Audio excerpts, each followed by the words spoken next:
ಸ್ವಲ್ಪ ಮಾಡಿಫಿಕೇಶನ್ ಎಲ್ಲ ಮಾಡಿದ್ದೇನೆ ಗಾಡಿಯಲ್ಲಿ. ಅಂದ್ರೆ ಸ್ವಲ್ಪ ಟೋ ಟಚ್ ಆಗ್ತಿತ್ತು ನನಗೆ. ಇವಾಗ ಆಲ್ಮೋಸ್ಟ್ ನಂದು ಒಂದು 70% ನಂದು ಟಚ್ ಆಗ್ತಿದೆ ಗ್ರೌಂಡ್ಗೆ. ನೆಕ್ಸ್ಟ್ ವಿಡಿಯೋದಲ್ಲಿ ನಾನು ಹೇಳ್ತೇನೆ ಏನೆಲ್ಲ ಮಾಡಿಫಿಕೇಶನ್ ಮಾಡಿದ್ದೇನೆ ಅಂತ. ಫಸ್ಟ್ ಬಂದ್ಬಿಟ್ಟು ನಾನು ಸ್ವಲ್ಪ ಸೀಟ್ ಹೈಟ್ ಸ್ವಲ್ಪ ಕಮ್ಮಿ ಮಾಡಿದ್ದೇನೆ.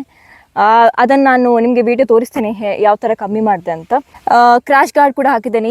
ಇದು ಹಾಕ್ಲಿಕ್ಕೆ ಒಂದು ರೀಸನ್ ಇದೆ. ಯಾಕೆಂದರೆ ನಾನು ಗಾಡಿ ತಗೊಂಡ್ಬಿಟ್ಟು may be after a week ಅನಿಸುತ್ತೆ, 1 ವೀಕ್ ಆದಮೇಲೆ ಕಾನ್ಫಿಡೆನ್ಸ್ ಇತ್ತು. ಮೇ ಬಿ ಸ್ವಲ್ಪ ಓವರ್ ಕಾನ್ಫಿಡೆನ್ಸ್ ಕೂಡ ಜಾಸ್ತಿ ಇತ್ತು ನನಗೆ.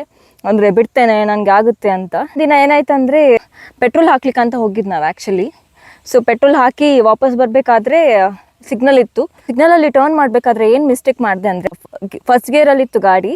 ಸ್ವಲ್ಪ ಪ್ಯಾನಿಕ್ ಆದೆ ನಾನು ಅದು ಗಾಡಿ ಎಲ್ಲ ನೋಡಿಬಿಟ್ಟು. ಟರ್ನ್ ಮಾಡಬೇಕಿತ್ತು, ಯು ಟರ್ನ್ ಮಾಡಬೇಕಿತ್ತು ನನಗೆ ಗಾಡಿನ. ಸೊ ಯು ಟರ್ನ್ ಮಾಡಬೇಕಾದ್ರೆ ನಾನೇನು ಮಾಡಿದೆ, ಸ್ಲೋ ಆಗೇ ಮಾಡ್ತಿದ್ದೆ ನಾನು. ಆ್ಯಕ್ಸ್ಲೇಟರ್ ನನ್ನ ಮೈನ್ ಪ್ರಾಬ್ಲಮ್ ಏನು ಬಂದ್ಬಿಟ್ಟು ಅಂದರೆ ನಾನು ಆ್ಯಕ್ಸ್ಲೇಟರ್ ಕೊಡ್ತಿರ್ಲಿಲ್ಲ. ನಾನು ಅದು ನಿಮಗೆ ಅಂದರೆ ಲರ್ನಿಂಗ್ ವಿಡಿಯೋದಲ್ಲಿ ತೋರಿಸ್ತೇನೆ ನಾನು ಯಾವ ಥರ ಕಲಿತೆ ಗಾಡಿನ. ಸೊ ನಂದು ಫಸ್ಟ್ ಡೇ ಯಾವ ಥರ ಇತ್ತು, ಆಮೇಲೆ ನಂದು ಗ್ರ್ಯಾಜುಲಿ ಯಾವ ಥರ ಇಂಪ್ರೂವ್ಮೆಂಟ್ ಇದೆ, ನಂದು ಇವಾಗ ಯಾವ ಥರ ಬಿಡ್ತಿದ್ದಾನೆ, ಅದೆಲ್ಲ ನಿಮಗೆ ನಾನು ಲರ್ನಿಂಗ್ ವಿಡಿಯೋದಲ್ಲಿ ತೋರಿಸ್ತೇನೆ. ಎಲ್ಲ ನಾನು ಜಾಸ್ತಿ ಆ್ಯಕ್ಸ್ಲೇಟರ್ ಎಲ್ಲ ಕೊಡ್ತಾನೆ ಇರಲಿಲ್ಲ. ಸೊ ಗಾಡಿಯಲ್ಲಿ ಸ್ಲೋ ಆಗಿ ಟರ್ನ್ ಮಾಡ್ತಿದ್ದೆ. ಸಡನ್ ಆಗಿ ಫ್ರಂಟ್ ಬ್ರೇಕ್ ಅಪ್ಲೈ ಮಾಡಿಬಿಟ್ಟೆ. ಟರ್ನ್ ಮಾಡಬೇಕಾದ್ರೆ ಯೂಶುವಲಿ ನಾನು ಯಾವ ಥರ ಯೂ ಟರ್ನ್ ಮಾಡ್ತಿದ್ದೆ ಅಂದರೆ ತುಂಬ ಅಂದರೆ ಗ್ಯಾಪ್ ಕೊಡ್ತಿರ್ಲಿಲ್ಲ. ನಾನು ಯೂ ಟರ್ನ್ ಮಾಡಬೇಕಾದ್ರೆ ಅಂದರೆ ನೀವು ಫುಲ್ಲು ಗ್ಯಾಪ್ ಕೊಟ್ಬಿಟ್ಟು ಯೂ ಟರ್ನ್ ಮಾಡಿದರೆ ಏನಾಗಲ್ಲ ಗಾಡಿ. ನಾನು ಈ ಥರ ಯೂ ಟರ್ನ್ ಮಾಡ್ಲಿಕ್ಕೆ ಹೋದರೆ ಫ್ರಂಟ್ ಬ್ರೇಕ್ ಅಪ್ಲೈ ಮಾಡಿದೆ. ಫುಲ್ ಸ್ಟಕ್ ಆಯ್ತು ನನ್ನ ಗಾಡಿ. ಮತ್ತೆ ಕೆಳಗಡೆ ಆಗಿಬಿಟ್ಟೆ ನನ್ನ ಗಾಡಿನ. ಸೊ ಕೆಳಗಡೆ ಆಗಿಬಿಟ್ಟು ಫುಲ್ ಪ್ಯಾನಿಕ್ ಆಗಿಬಿಟ್ಟೆ, ಏನು ಮಾಡಲಿ ಅಂತ. ಫಾರ್ಚುನೇಟ್ಲಿ ನಂದು ಫ್ರೆಂಡ್ ಇದ್ದ, ಸೊ ಅವನು ನನ್ನ ಜೊತೆ ಬಂದಿದ್ದ ಪೆಟ್ರೋಲ್ ಹಾಕ್ಲಿಕ್ಕೆ. ಸೊ ಅದು ನಂದು ಎಕ್ಸ್ಪೀರಿಯನ್ಸ್, ನಂದು ಕ್ರ್ಯಾಶ್ ಗಾರ್ಡ್ ಹಾಕಲಿಕ್ಕೆ ಅದೇ ಮೇನ್ ರೀಸನ್ ನಂದು. ನಿಮಗೆ ಬೇಕಿದ್ರೆ ಹಾಕ್ಬೋದು, ಬೇಡ ಇಲ್ಲ ಅಂದರೆ ಬೇಡ.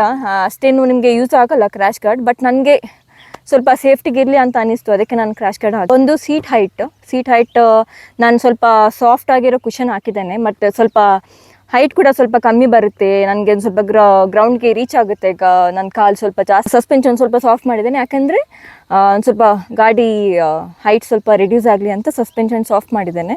ಗಾಡಿಯಲ್ಲಿ ಇನ್ನೂ ಸ್ವಲ್ಪ ಮಾಡಿಫಿಕೇಷನ್ ಎಲ್ಲ ಮಾಡಲಿಕ್ಕಿದೆ. ಇದರ ವಿಜುವಲ್ ಅಪಿಯರೆನ್ಸ್ ಸ್ವಲ್ಪ ಚೇಂಜ್ ಮಾಡಲಿಕ್ಕಿದೆ. ಸೊ ನನಗೆ ಬಂದುಬಿಟ್ಟು ನನ್ನ ಗಾಡಿ ಎಲ್ಲರ ಥರ ಇರಬಾರ್ದು, ಸ್ವಲ್ಪ ಯುನೀಕ್ ಆಗಿರಬೇಕು. ಸೊ ಅದಕ್ಕೆ ನಾನು ಸ್ವಲ್ಪ ನಂದು ವಿಜುವಲ್ ಅಪಿಯರೆನ್ಸ್ ಸ್ವಲ್ಪ ಚೇಂಜ್ ಮಾಡಿಸ್ತೇನೆ. ಪ್ಲ್ಯಾನ್ ಬಂದುಬಿಟ್ಟು ಟೇಲ್ ಟೈಡಿ ತೆಗಿತೇನೆ. ಅದು ಗಾಡಿನ ಫುಲ್ ಮ್ಯಾಟ್ ಬ್ಲ್ಯಾಕ್ ಮಾಡಬೇಕಂತಿದ್ದೇನೆ. ಅದು ಪ್ಲ್ಯಾನ್ ಇದೆ, ಅದು ಮಾಡ್ತೇನೆ. ಬೈಕ್ ಹೆಸರು ನಿಮಗೆ ಆಲ್ರೆಡಿ ಎಲ್ಲರೂ ಗೊತ್ತಿರುತ್ತೆ. ಇದರ ಹೆಸರು ಬಂದುಬಿಟ್ಟು ಐರಾ. ಸೊ ಐರಾ ಹೆಸರು ಮೀನಿಂಗ್ ಬಂದುಬಿಟ್ಟು ತುಂಬ aggressive. So aggressive and powerful. So ಅದಕ್ಕೆ ನಾನು ಐರಾ ಅಂತ ಹೆಸರಿಟ್ಟೆ. ಆ್ಯಂಡ್ ನಂದು ಇನಿಷಿಯಲಲ್ಲೇ ಬೇಕಿತ್ತು ನನ್ನ ಗಾಡಿ ಹೆಸರು ಕೂಡ. ಸೊ ಆ ರೀಸನ್ ಕೂಡ ಇದೆ. ಸೊ ಅದಕ್ಕೆ ನಾನು ಐರಾ ಅಂತ ಹೆಸರಿಟ್ಟಿದ್ದೇನೆ. ನಿಮಗೆಲ್ಲ ಹೆಸರು ಲೈಕ್ ಆಗಿದ್ದರೆ ಕಮೆಂಟಲ್ಲಿ ತಿಳಿಸಿ ನನಗೆ.